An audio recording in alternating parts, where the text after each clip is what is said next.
Muchas gracias, muy agradecido. Muy agradecido. Recording in progress. Bien, aquí está el dipolo, por ejemplo. Aquí también, de una forma explícita, está la clase, campo eléctrico de un dipolo. Aquí no hay no hay figura, ¿no? Bueno, ya está la figura en la otra versión.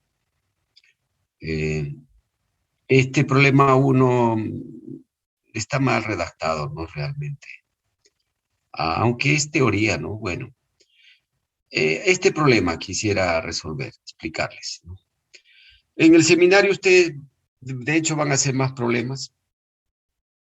En la región R igual a A, phi, acá también hay un pequeño error, ¿ya? Un pequeño error. Phi de 0 a pi medios.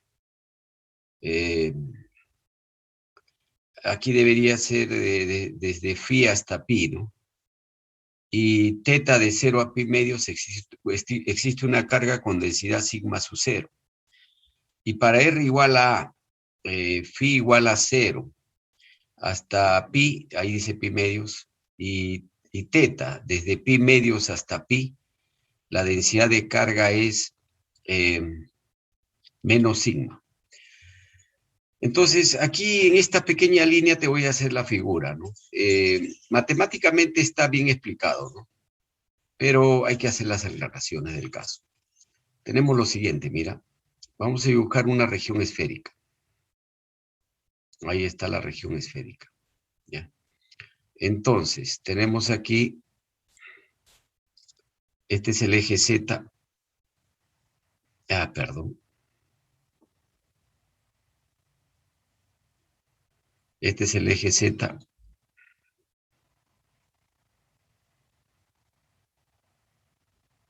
¿Ya? El eje Z.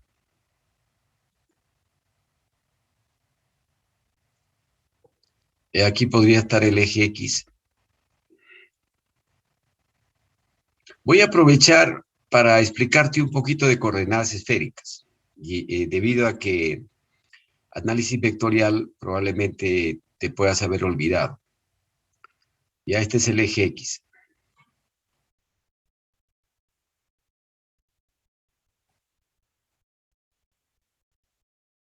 Y este es el eje Y.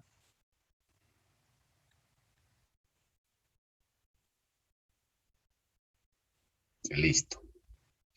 Entonces, cuando te piden en la región R igual a A, ¿ya? Quiere decir que el radio de la esfera es A. Phi se mide a partir del eje X. A partir del eje X se mide phi. Phi se mide a partir de aquí. ¿Ya? A partir de aquí se mide phi. El ángulo phi. Entonces acá te dicen el ángulo phi de 0 a pi medios. Me parece que es de 0 a 2 pi, o sea, la vuelta completa. Aquí ha habido un error, ¿no?, de tipeo. 2 pi. ¿Ya? El phi, de 0 a 2 pi. Yo lamento mucho que las cosas no estén tan claras de 0 a 2 pi. ¿Ya? Y teta, esto sí está bien, de teta de 0 a pi medios. El ángulo teta se mide a partir del eje Z positivo. Al ángulo teta se le llama el ángulo polar. Al ángulo phi se le llama el ángulo azimutal. Entonces, ¿qué tenemos aquí? De 0 a pi medios quiere decir que, a ver,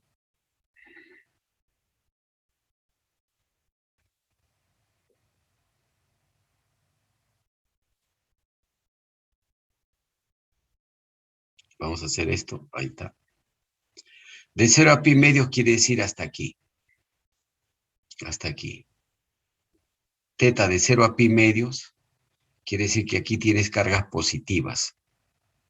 Aquí en la parte superior tienes cargas positivas. En la superficie, ¿no? Sigma 0.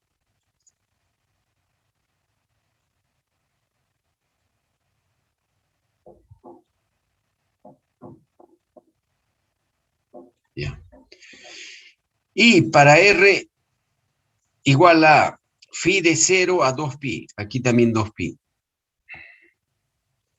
Van a disculpar nuevamente. 2pi.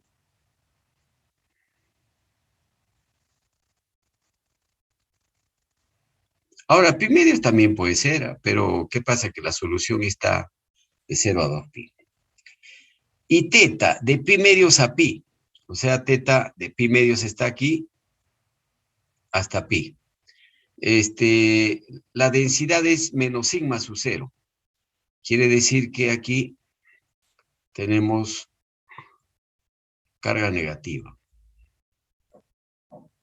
¿Ya? Menos sigma sub 0.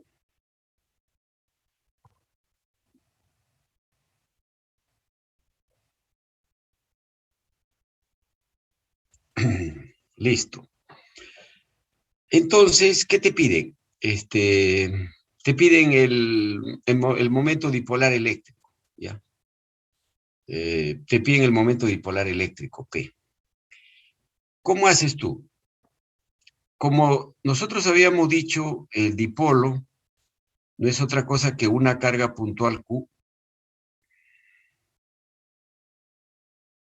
una carga aquí menos Q, y el vector D va para arriba, y el P sería igual a Q por D, ¿es cierto? El D sería el vector que va para arriba. Entonces tú tienes que hacer aquí lo mismo. ¿Cómo vas a hacer? Vas a hacer de la siguiente manera. En general lo vas a hacer. Aquí vas a tomar un diferencial de Q. Para comenzar tiene que ser un diferencial de superficie. Ahí está. Aquí vas a tener un diferencial de Q. Justo abajo va a haber un menos diferencial de Q. ¿Ya? Menos diferencial de Q. Y el diferencial de Q es muy parecido a una carga positiva. Entonces aquí puedes imaginarte que tienes un dipolo. Jóvenes, no sé si me estoy dejando entender. ¿Qué dice? Sí, profe. Ya está. Entonces, ¿quién haría las veces del vector D? Sería un vector que va así, mira. Así sería. Este sería el vector D.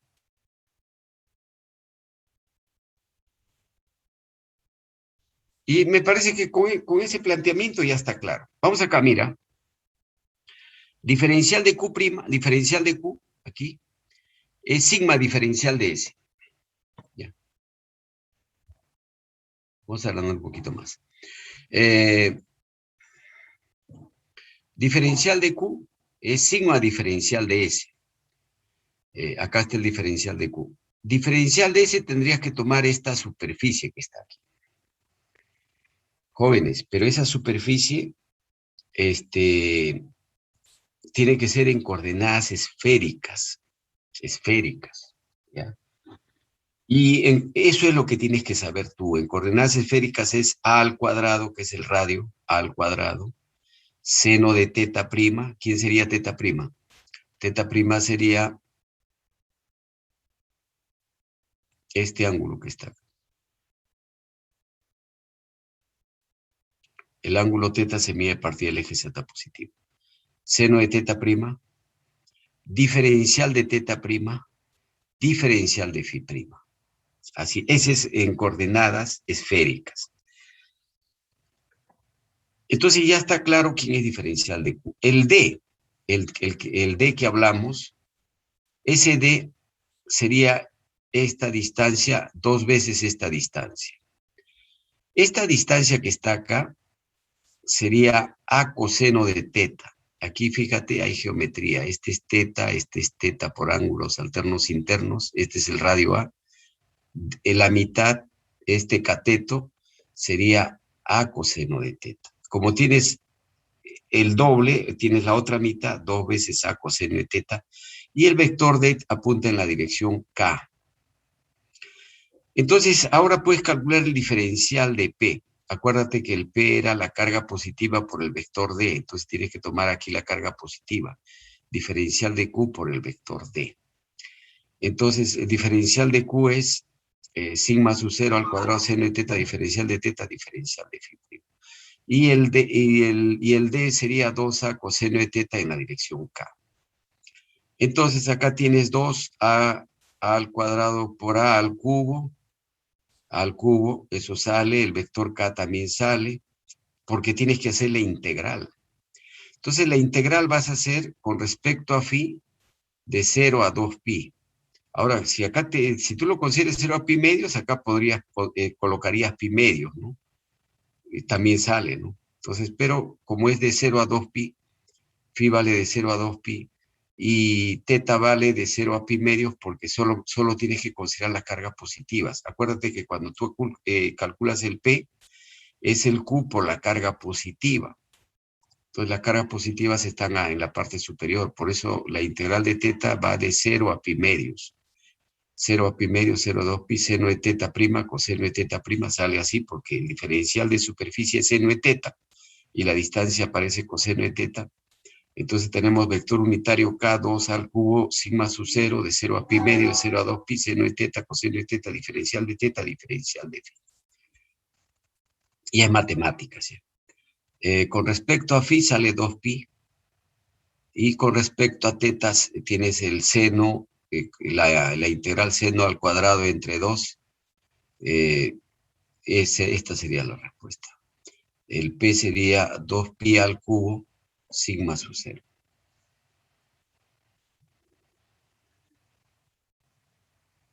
Esa sería la respuesta. Jóvenes, no sé si me dejé entender. Sí, profesor. Sí, profesor. Ya. Vamos, seguimos conversando. Mira, lo que se hace en el curso, o se hacía en el curso, era expansión multipolar. Este tema de expansión multipolar ya no lo vamos a hacer los profesores, ya no lo vamos a hacer. Solamente la siguiente clase, si algún alumno dice, profesor, tengo curiosidad por saber qué cosa es expansión multipolar, lo podríamos hacer ya. Para comenzar, el tema de expansión multipolar ya ningún libro lo trata. No lo trata el Chen, en el libro de Sadik o el libro de Hay, nadie lo trata ya, porque es un tema no tan importante en la actualidad. No tiene mucha importancia, es calcular el potencial de forma aproximada, si es que las integrales son complicadas. Pero mira, yo te digo, si una integral es complicada, ahora existen calculadoras que... entonces este tema es antiguo, cuando no existían las calculadoras que tú tienes en la actualidad, ¿no?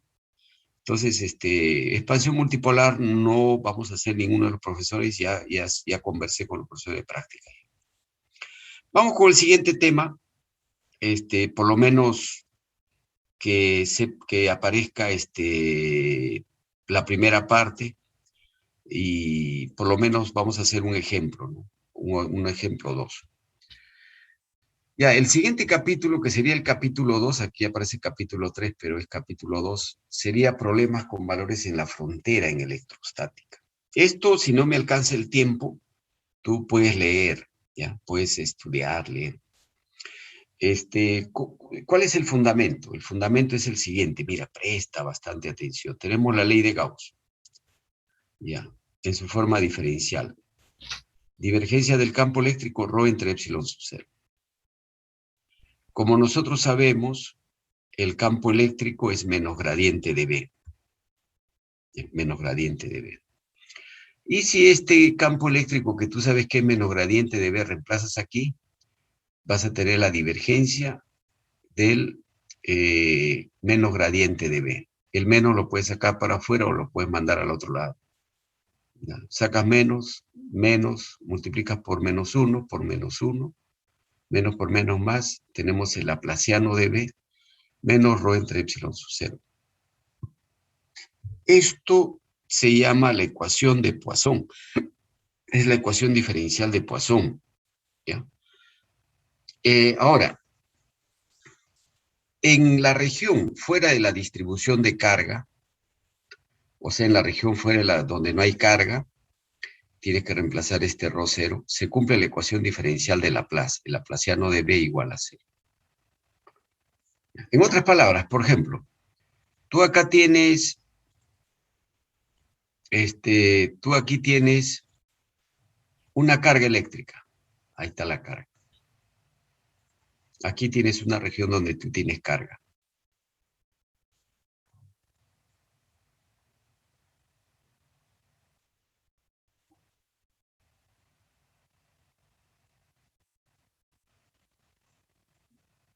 Rho, por ejemplo, carga eléctrica. Ojo, estamos en el espacio libre, quiere decir que acá su permitividad es epsilon 0. Y aquí también está en el espacio, estamos en el espacio libre, solo que aquí no hay carga. En esta parte no hay carga. Aquí adentro se cumple una ecuación diferencial, se cumple la ecuación de Poisson. Esto que está acá rige adentro. Aquí adentro rige esta ecuación. Y aquí afuera, aquí, como no hay carga, se cumple la ecuación diferencial de Laplace.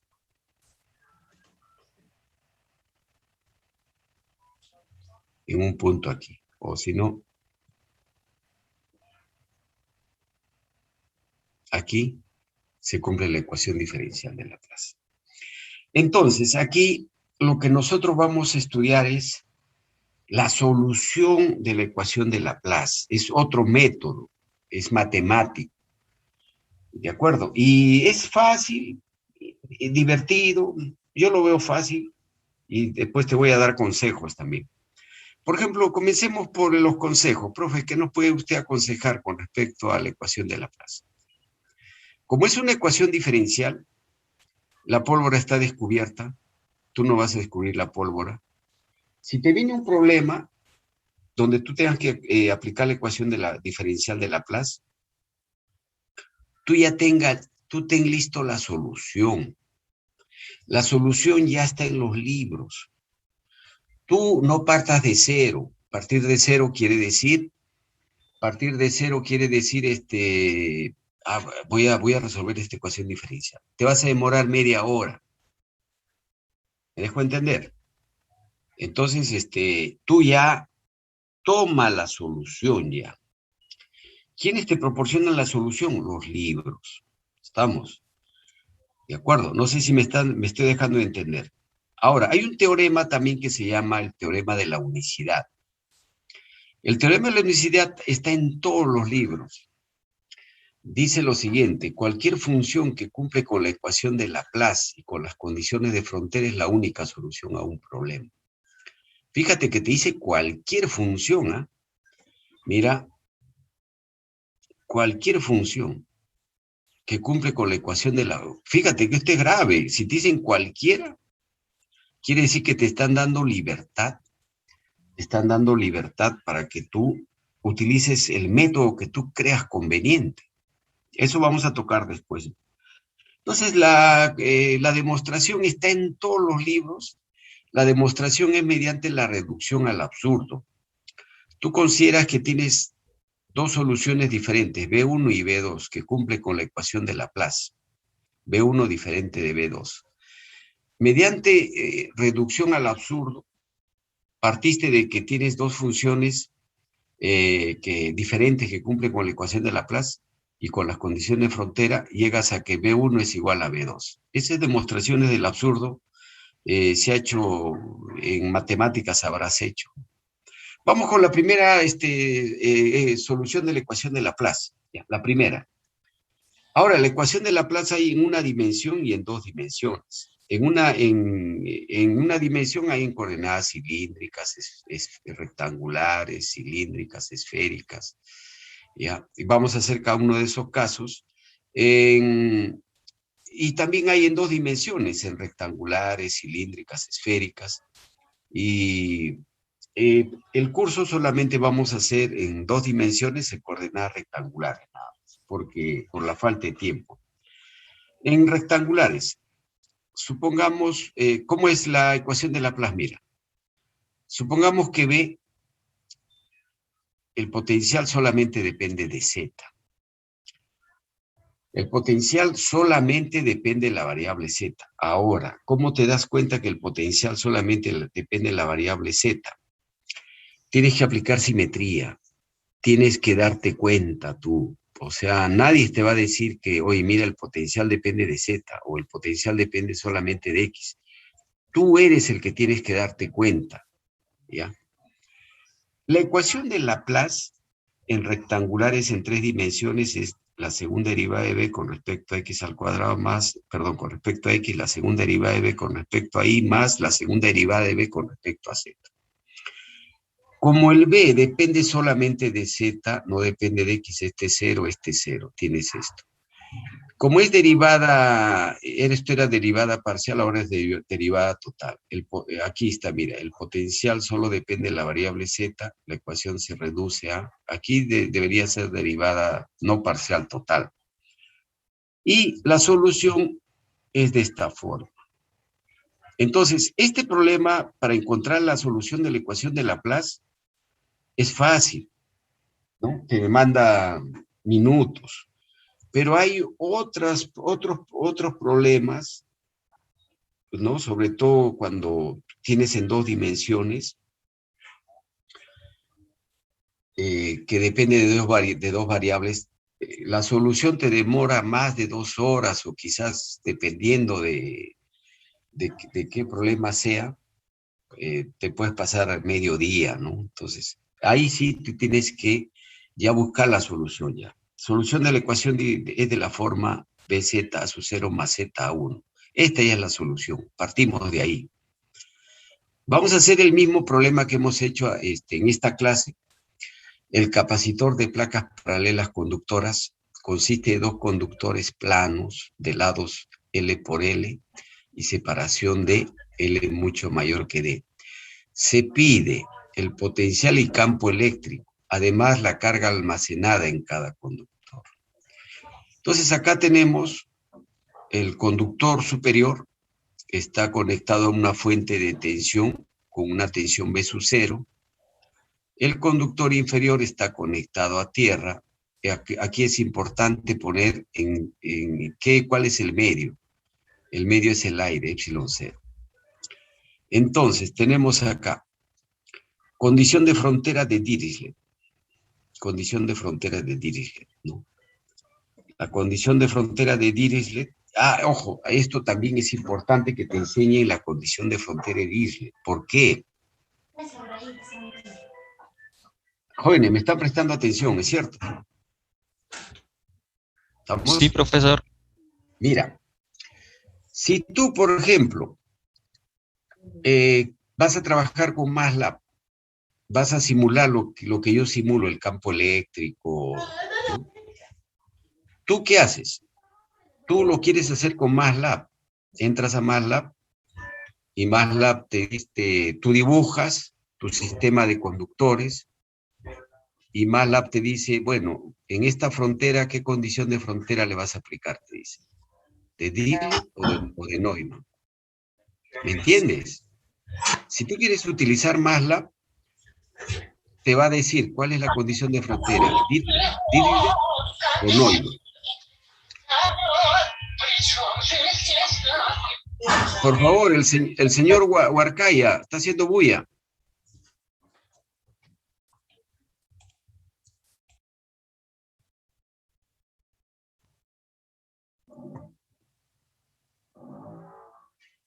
Ya. Entonces, si tú entras a MATLAB, te va a decir, ¿qué condición de frontera le vas a aplicar? ¿Dirichlet o Neumann? Él te va a preguntar. MATLAB. Entonces, tienes que saber qué cosa es la condición de frontera de Dirichlet o de Neumann. En serio, tienes que saber tú.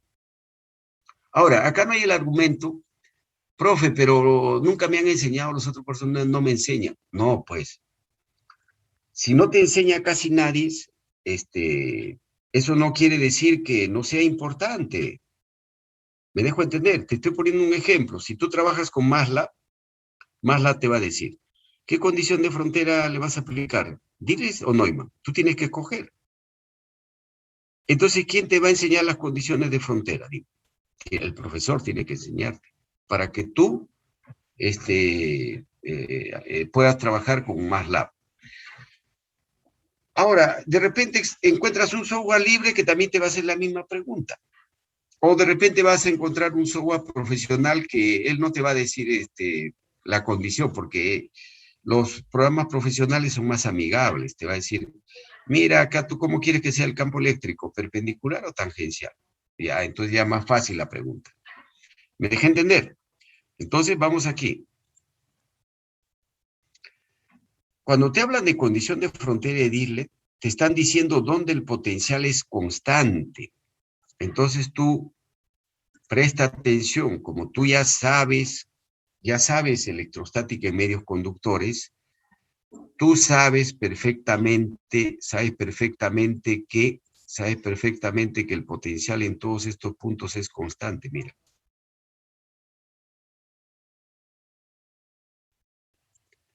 Aquí el potencial en todos estos puntos es constante. Acuérdate que te hablé de los 10 mandamientos. Los 10 mandamientos, ¿qué cosa era? ¿Qué hay que saber sobre los conductores? ¿Ya? Entonces, ¿cuánto vale el potencial en esta línea roja? Te pregunto a ti.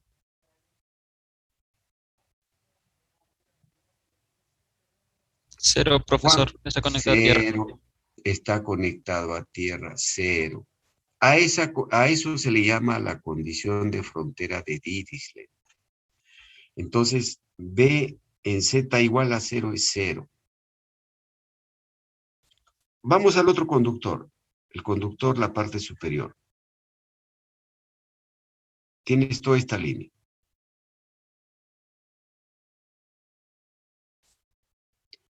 Este Z es igual a D. Z es igual a D. El potencial en Z igual a D es B sub 0. ¿Por qué tiene potencial B sub 0? Porque está conectado a la fuente de tensión. Entonces, esa también es la condición de frontera de Dirichlet. Entonces, porque tú necesitas conocer condición de frontera porque vas a resolver una ecuación diferencial. Entonces, venimos aquí. En Z igual a 0. B en Z igual a 0 es 0. Entonces, reemplazas en tu solución, porque tú ya sabes que la solución es, y acá qué raro que no he escrito la solución, que aquí está la solución. B vale A sub 0 más Z por A1. ¿Ya? Entonces, reemplazas A sub 0 más 0 por A1. Eso debe ser 0. Entonces, el A0 vale 0, necesariamente. Ahora en Z igual a D, aquí, B sub D es B sub 0, que es dato, A sub 0 más D por A1. Como A sub 0 era 0, A1 vale B sub 0 entre D. Listo, ya está A1, ya está 0, ya está 0 que vale 0, ya está 1 que vale B sub 0 entre D, y ya tienes el potencial. BZ es B sub 0 por Z entre D. Entonces, esta es otra metodología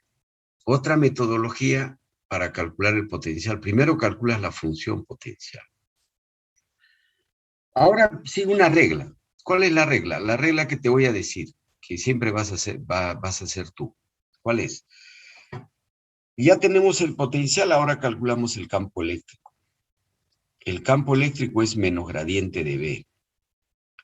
Menos gradiente acá está en rectangulares, trabaja en rectangulares. Ahora, si quieres, trabajas también en cilíndricas, porque ya te he dicho que el gradiente es el mismo, ¿no? Y para este caso, cuando depende de Z, E menos gradiente de B. Vamos a hacer en rectangulares. El campo eléctrico es menos vector unitario X derivado de B con respecto a X. Este es 0 porque la función B depende de Z, derivada de B con respecto a Y es 0, menos derivada de B con respecto a Z, te sale menos B sub 0, vector unitario Z entre D. La misma respuesta que hemos obtenido anteriormente cuando hemos aplicado otra metodología. Ya, densidad de carga conductor superior. Aquí vamos a aplicar, acuérdate cuando hemos visto electrostática de medios conductores. ¿Cómo determinabas el sigma, la densidad de carga? Esto es importantísimo, E.N sigma entre epsilon 0. ¿Dónde está esto? Esto está, bueno, en la misma copia, en la ley de Gauss, o si quieres aquí, en el que está reducido, o en el explícito, acá, por ejemplo, vamos a abrir, ahí está, mira, acuérdate, la relación entre el campo eléctrico en la superficie del conductor y la densidad de carga superficial es E.N sigma entre epsilon 0. ¿El campo eléctrico quién es? El campo en la superficie. N, ¿quién es? El vector unitario perpendicular a la superficie. Y aquí calculas el sigma. Si conoces el campo eléctrico, puedes calcular el sigma, ¿ya? Entonces, ojo, no te olvides que el campo eléctrico es el campo eléctrico neto, neto. Vamos acá.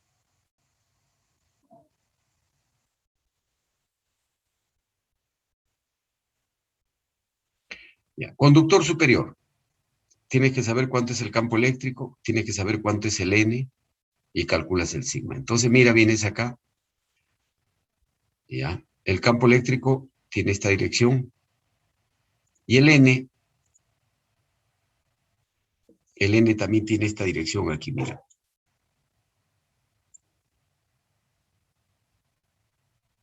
Para abajo.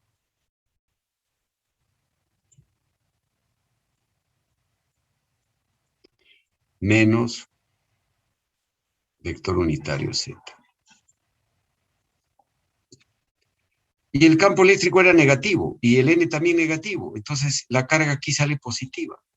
La carga va a salir así, mira.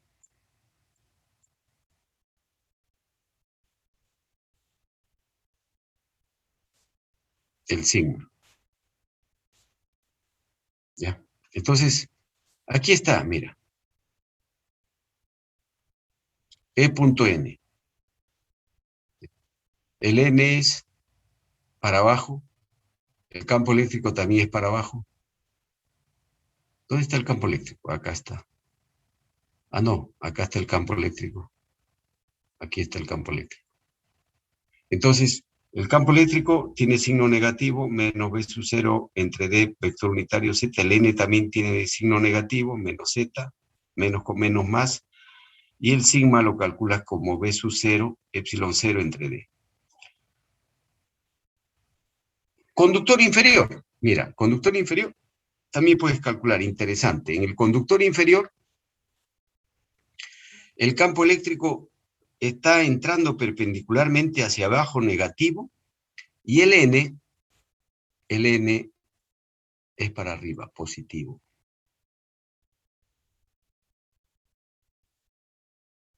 Ahí está. Ya. ¿Cuánto es el campo eléctrico dentro de este conductor? ¿Cuánto es el campo eléctrico dentro de este conductor? 0. ¿Cuánto es el campo eléctrico dentro de este conductor? 0. El campo eléctrico comienza en la superficie. ¿Ya? Estamos aplicando la teoría. Entonces, aquí como el campo eléctrico es negativo y el vector unitario n es positivo, aquí te sale negativo. La carga sigma. Entonces tenemos menos sigma. ¿Ya? Entonces, aquí, conductor superior, conductor inferior. O sea, las cargas son las mismas, digamos. ¿Y qué más tenemos? Tenemos la carga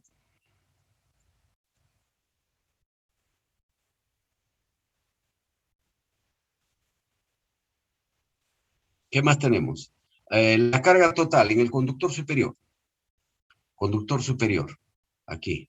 Como la carga está en la superficie, tienes que multiplicar por el área. El área es L por L.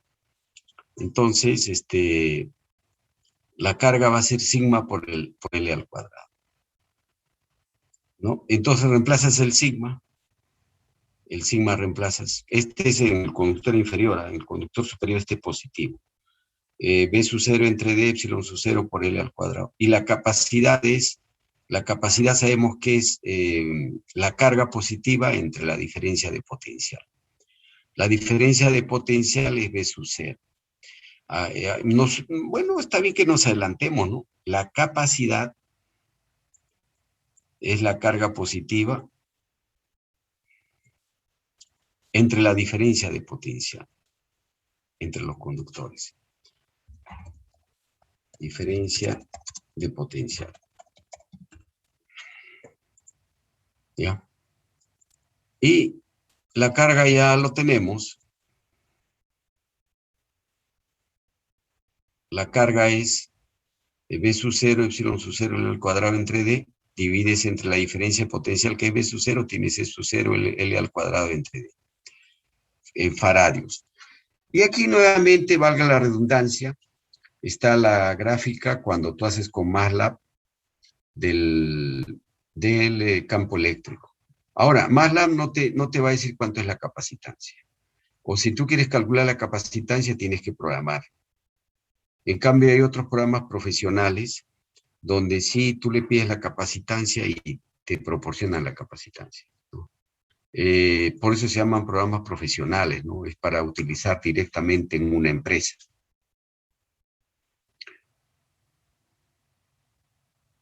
Bien, ¿qué tienes que hacer tú? Si puedes, te vas adelantando, ¿no? Solución de la ecuación de Laplace en una dimensión en coordenadas cilíndricas, ¿ya? Y yo también te voy a explicar la próxima clase la simulación con MATLAB, ¿no? ¿Qué más? Problemas en esféricas, ¿no? Y vas a darte cuenta tú que esto es repetitivo y vamos a tener la solución de la ecuación de Laplace en rectangulares en 2 dimensiones. Ahí terminaríamos y pasaríamos a otro tema, pasaríamos a dieléctricos, ¿no?